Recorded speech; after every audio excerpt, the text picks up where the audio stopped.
The Joe Rogan Experience. What makes you nervous about this? All right, three big areas. First, humans and all of biology is incredibly complex. I mean, I talk about genetic code, which is mind-bogglingly complex. But our genetics exists within the incredibly complex systems biology. We have all these things like our microbiome, our virome, our proteome, our metabolome. And then that exists within the context of our environment, and everything's always changing and interacting. And so we are messing, and we have the tools to mess, and we will mess because we're this hubristic species with these really complex ecosystems, including ourselves, that we don't fully understand. That's number one. Two, and you mentioned it before, this issue of equity. What happens if we have, every technology has to have first adopters. If you don't have it, you never get the technology. But what happens if a group of people move much more quickly than other people? Whether it's real or not, even if they believe it's real, you could imagine big, dangerous societal changes. And the third big area is diversity. When we think about diversity, we think, well, it's great to have diverse workplaces and schools, and we're better people for it, and we're more competitive. But diversity is something much, much, much deeper. In Darwinian terms, diversity is random mutation. Like, that's our core survival strategy as a species. If we didn't have that, you could say we'd still be single-cell organisms, but we wouldn't. We would have died because the environment would have changed, and we wouldn't have had the built-in resilience to adapt.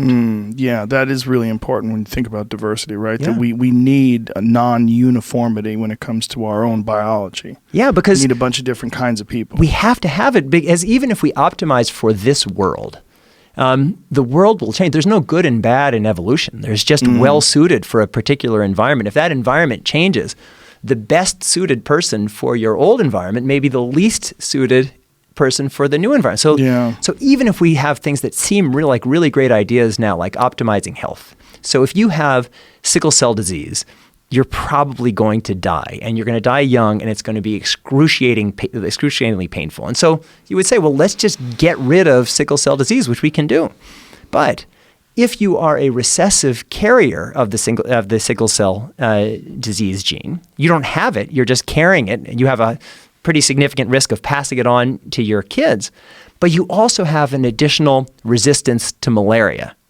And so we are almost certainly carrying around all kinds of recessive traits, maybe even ones that we don't like that are harming us now, but that could be some protection against some future danger that we don't yet understand or haven't faced. And so the challenge is that diversity has just happened to us for 4 billion years. Now we're going to have to choose it, and that's it's a big challenge for us. So essentially, we're going to have, without doubt, some unintended consequences, some unintended domino effect, things that are going to take place that we really can't predict. We just have to kind of go along with this technology and see where it leads us as it improves. Like, if you go back and look at surgeries from the 1950s, comparison to surgery of 2019, giant leaps. I mean, I would never advise someone to get their knee operated by a 1950s physician. Me neither. Right? Good advice. Yeah. Right? But that's kind of, someone's going to have to be an early adopter when it comes to these genetic therapies. Yeah, no, so I agree with you, but where I would add to what you're saying is, these technologies, they're going to happen, they're going to play out. What's at play now is not whether these technologies are going to advance. They will advance in a way that is going to just blow people's minds. What's at play is, what are the values that we are going to weave into the decision-making process so that we can get a better outcome than we otherwise would have had. And that's what, in my view, that's the important issue now.